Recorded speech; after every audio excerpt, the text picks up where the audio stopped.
Oke, teman-teman, ini mungkin bisa jadi segmen terakhir juga karena kita akan singkat aja dan juga akan ada penawaran dari Flutter di bagian akhir dari segmen. Jadi pastikan teman-teman paham dulu dan ngikutin alur perjalanan mengemudi ini gitu ya. Nanti sampai di akhirnya akan menemukan suatu hal yang calling for action sih sebenarnya gitu ya. Oke, kalau tadi kita sudah membahas tentang spion, tentang bahan bakar begitu ya. Nah, kemudian apa lagi nih tadi yang kita harus perhatikan gitu ketika kita mengemudi? Oke.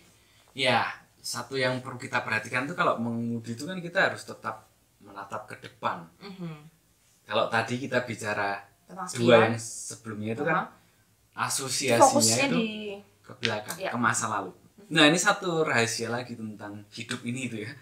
Bahwa siapa diri kita itu sebenarnya tidak hanya ditentukan oleh masa lalu, tetapi juga masa depan. keputusan-keputusan yang kita ambil untuk masa depan itu. Iya, mimpi kita apa yang kita bayangkan tentang masa depan, tentang diri kita 10 tahun ke depan itu juga membentuk siapa diri kita.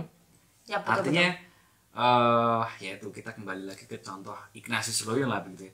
Dia bisa menjadi seperti sekarang ini karena dia punya imajinasi tentang dirinya di masa depan. Sederhananya seperti itu. Dulu kalau Ignatius tuh membayangkan dirinya seperti apa sih? Kalian tahu nggak? Oh, dulu kan dia sebelumnya kan dia punya Dia kan sampai imajinasi jatuh tuh sakit gitu terus. ketika dia masih remaja gitu ya, dia kan punya imajinasi menjadi seorang satria. Kesatria. Jadi hidupnya diarahkan meskipun masa lalunya juga tidak terlalu baik-baik saja seperti itu, tapi dia punya imajinasi menjadi satria kan, maka dia mengarahkan energinya dan segala macamnya untuk berlatih pedang dan seterusnya.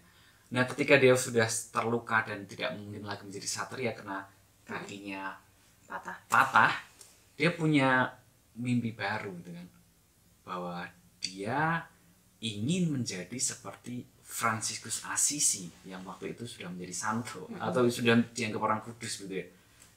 Itu menjadi seseorang yang lebih baik, lebih sempurna, lebih bisa melayani orang banyak. Waktu itu kan Fransiskus itu sosok yang istilahnya sangat dekat dengan orang miskin, dia meninggalkan kemapanannya. Itu yang dia bayangkan, sehingga itu menggerakkan dia untuk menjadi pribadi yang seperti yang kita kenal. Oke, jadi waktu mungkin kita bisa bilang waktu Santo Ignatius begitu, ketika dia ingin jadi kesatria kan dia melihat ke belakang kan sebenarnya terkait dengan pembuktian diri. Iya nggak sih? Ya, waktu itu seperti itu. Masih mengolah di situ tuh. Cuman ketika Santo mengalami kejadian begitu ya, dia juga tetap melihat ke depan dengan cara membangun mimpi yang baru. Dan selalu seperti itu. Maka ada di tradisi doa Ignatian itu ada istilah doa dambaan suci, dambaan baik. Kamu tuh mendambakan kebaikan macam apa yang kamu buat, atau kamu ingin berkembang menjadi seperti apa. Soal mimpi itu satu yang sangat penting dalam tradisi Ignatian itu.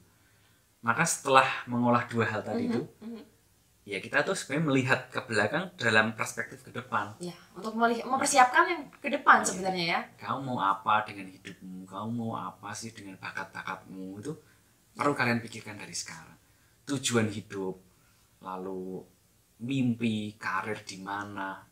Kalau itu semakin jelas di benak kita, langkah-langkah kita pun juga semakin jelas sebenarnya. Semakin bisa kita menata hidup kan.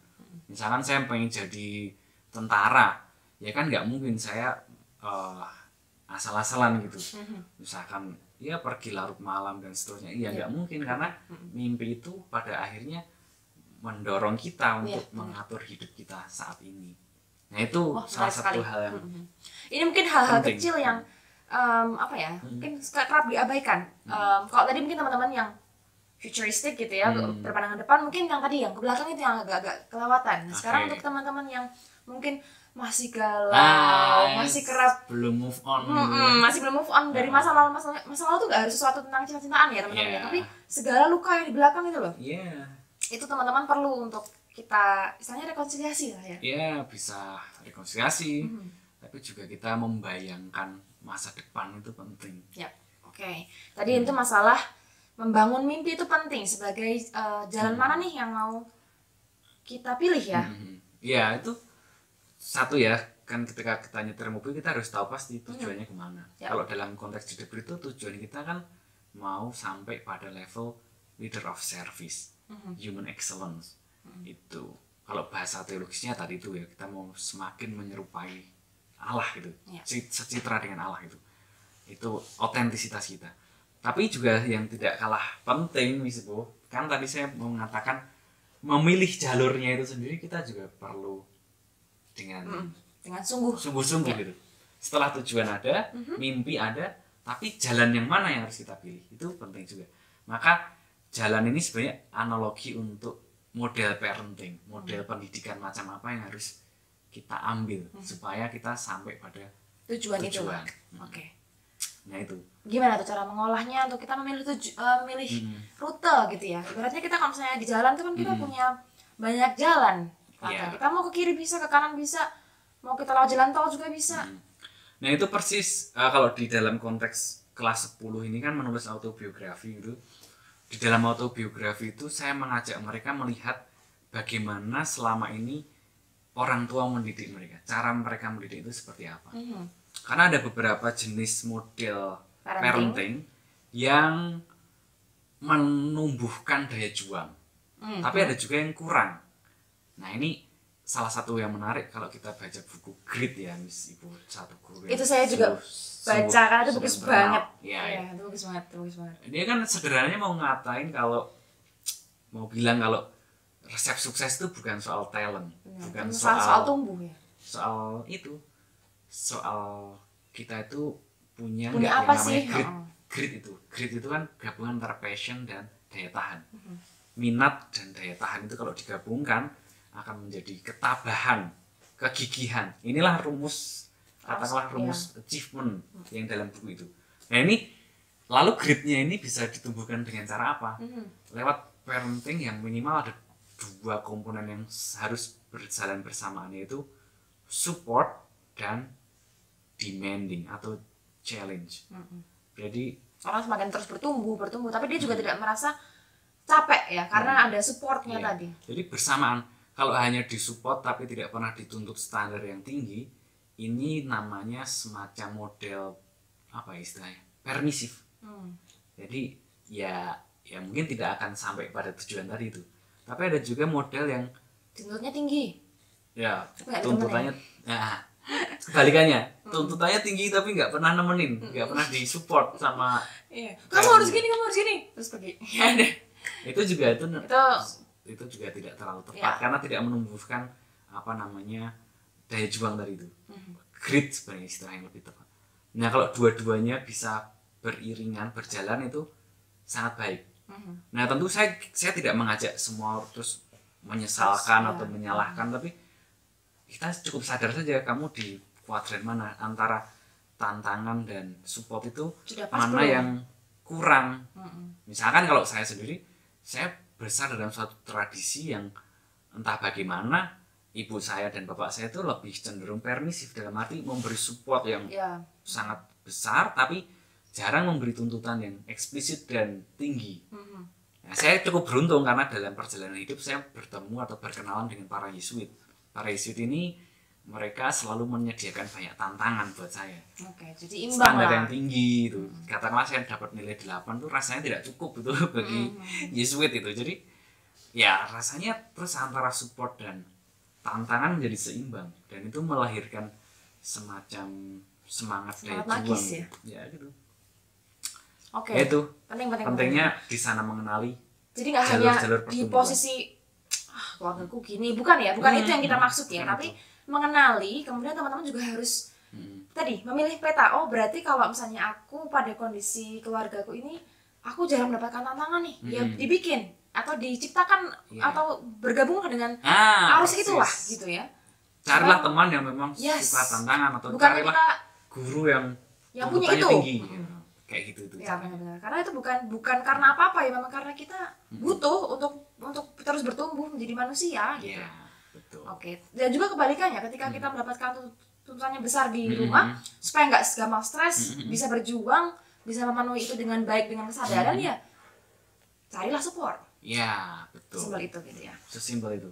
Kalau termasuk juga yang dua-duanya tidak dapat itu. Iya. Kan ada mungkin juga kan sama sekali dua-duanya juga dari segi support tidak terlalu kuat, tapi juga tidak Tidak dapat didorong, standar yang tinggi begitu, ya kamu harus cari mentor, entah itu guru, entah itu teman, entah itu kelompok yang belajar. menciptakan ruang itu.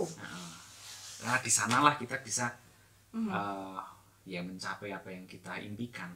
Oke. Ya kurang lebih sebagai analogi seperti itu sih Miss Ibu. Kita sudah mobil sudah siap, bensin sudah penuh, kaca spion terpasang dengan baik, tujuan ke depan sudah jelas mau apa, ya kita mau lewat mana. Ya, itu paling penting ya. Lewat jalur yang paling efektif, ternyata jalur yang memuat dua hal tadi itu, dukungan dan tantangan. Kalau kita cuma mau melewati jalur yang hanya suportif tanpa tantangan, ya mungkin akan sampai tapi lama. Lama, benar. Itu analoginya seperti itu. Maka Menarik. itu tadi sih, kita bicara seperti perjalanan gitu. Oke. Jadi tadi saya mendengarkan Frater penjelasan tadi itu benar-benar sambil merefleksikan sih sebenarnya Frater, kayak dalam hidup saya itu seperti apa sih sebenarnya, needs apa yang masih saya punya, atau background seperti apa sih yang saya punya, lalu memutuskan seperti apa. Dan saya harap teman-teman di rumah juga melakukan hal yang sama ya, sambil dengar kita tuh sebenarnya bukan hanya untuk didengar sebenarnya, sambil lebih ke diri sendiri juga, karena dengan kita mau mendengar dan mengolah diri, itulah sebenarnya kuncinya dari video ini, bukan perkara kita didengar atau tidak ya, tapi perkara nyampe nggak sampai dengan refleksi teman-teman ke belakang dan juga menatap ke depannya, begitu. Ya untuk kelas 10 ini semacam afirmasi saja ya, bahwa proses yang sudah kita lalui itu sebenarnya jalinannya seperti ini. Mungkin kalian tujuan kok, tujuan itu ini gitu. Mungkin mereka hanya mengatakan ini tugas lalu sudah dikerjakan, tapi sebenarnya tugas yang tidak akan selesai karena ini untuk hidupmu sendiri sebenarnya. Jadi saya juga mau mengatakan bahwa ini sebuah konfirmasi bahwa proses ini tuh adalah, atau tugas itu sebenarnya proses. Ini tuh proses, bagian dari proses itu tadi. Proses seumur hidup untuk mengembangkan diri gitu ya Miss Boy. Ini dibikinin nih template-nya dari awal nih, supaya memang kita bisa membiasakan untuk kedepannya begitu ya. Iya.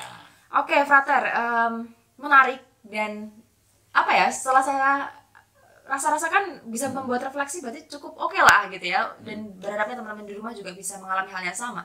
Nah, mungkin kita sampai pada tawaran dari Frater gitu ya. Tawaran apa ini? Dan kebetulan dia juga sudah sempat disinggung sedikit, ini berhubungan dengan calling for action. Jadi memanggil aksi kita untuk melakukan sesuatu lah gampangannya.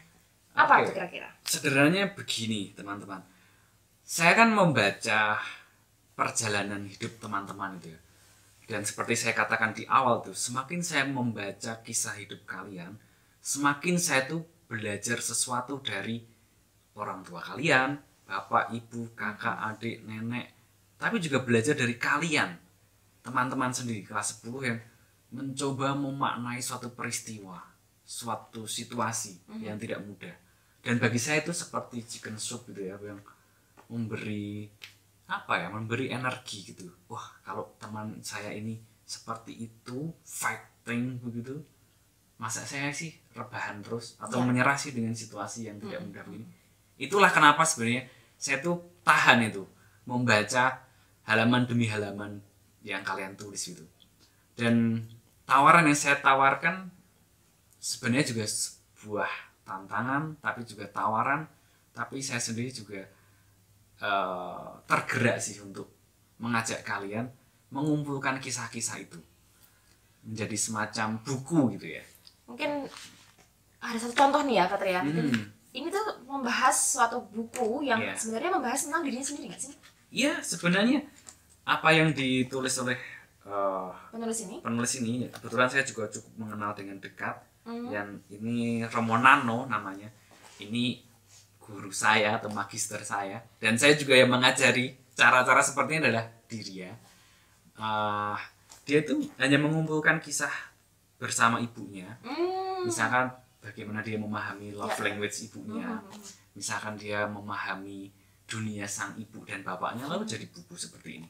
Dan ini ketika dibaca orang lain bisa menjadi cermin yang membuat kita berefleksi. Itu sama persis feel-nya ketika saya membaca buku ini, sama persis ketika saya membaca kisah teman-teman. Ya, maka itu menjadi penawaran gitu, karena sebenarnya Frater ini ingin gitu ya, perasaan atau apa ya istilahnya, hal yang Frater rasakan, hal baik yang Frater rasakan itu juga dirasakan oleh banyak orang, atau bahkan kekuatan di kelas teman-teman sendiri, karena akhirnya bisa merasakan bahwa temanku fight, temanku punya nilai ini, dan apa, jadi itu sebagai kekuatan yang satu padu, dan bukan hanya ya disimpan sendiri gitu ya. Persis. Salah satu sedikit tambah sharing ya, saya sendiri punya satu kelompok pertemanan gitu ya. Lalu kami tidak hanya bercerita hai, tapi kadang-kadang bercerita hal-hal yang di level ini tadi, tentang macam-macam. Dan itu saya merasa mereka sungguh menjadi teman yang sangat meneguhkan saya di dalam proses menjalani hidup saya sebagai Yesuit gitu. Maka waktu itu kami mengumpulkan kisah-kisah kami berorang tua gitu dalam satu buku yang ya buku dicetak sendiri, kita kasih judul Teman Seperjalanan. Lalu ya itu memang sungguh menjadi teman seperjalanan. Saya pergi ke De Brito seperti ini, sesekali saya membaca kisah teman saya. Wow, oke. Saya ingat lagi. Atau kadang-kadang dalam hidup kan tidak selalu baik-baik saja gitu ya. Kita kembali ke pengalaman teman-teman kita yang berjuang atau supaya mengingatkan kita bahwa kita nggak sendiri sebenarnya. Itu sungguh menjadi teman perjalanan. Maka penawaran saya teman-teman, saya sih dengan beberapa guru saya sudah mengkontak ya. Kami bersedia membantu teman-teman kalau kalian tertarik untuk katakanlah mendokumentasikannya menjadi lebih rapi, menjadi buku seperti ini, kami siap membantu. Intinya itu penawaran saya. Jawab di kelas mungkin ya. Boleh. Itu akan menjadi pertama hal untuk yang konkret. Diri kalian sendiri, tapi juga untuk kelas kalian, aset angkatan, aset kelas lah katakanlah, persaudaraan di era pandemi. Apa? Menjembatani tadi itu ya. Sebenarnya kegiatan yang sangat meneguhkan dan menjawab sebenarnya. Dikala kita punya tantangan di era pandemi ini, tetap bisa berkomunikasi, bisa meneguhkan satu dengan yang lainnya, dan everlasting loh. Gitu ya. Iya nggak sih, karena kan kita bisa baca lagi. Oh, masa SMA aku seperti ini, aku pernah punya teman seperti ini. Ya, itu tawarannya, tawaran dan juga tantangan. Intinya kami mendukung. Kan tadi ada support. Iya, baru mau bilang. Jadi tantangannya adalah gimana diambil atau enggak, dan supportnya adalah kita hadir untuk menemani, membantu kalau misalnya teman-teman butuh apapun itu yang berkaitan dengan tantangan ini gitu ya. Baik, terima kasih sekali Frater, peneguhannya, refleksinya, juga tantangannya, karena ini adalah bentuk konkret dari ya what's next gitu kan. Terima kasih sekali, besok kita bincang-bincang lagi ya Frater ya, karena pastinya masih banyak sekali value yang bisa kita angkat dan kita dasari untuk hidup kita yang sehari-hari juga gitu. Terima kasih banyak teman-teman juga yang sudah menonton, sampai jumpa lagi di segmen berikutnya.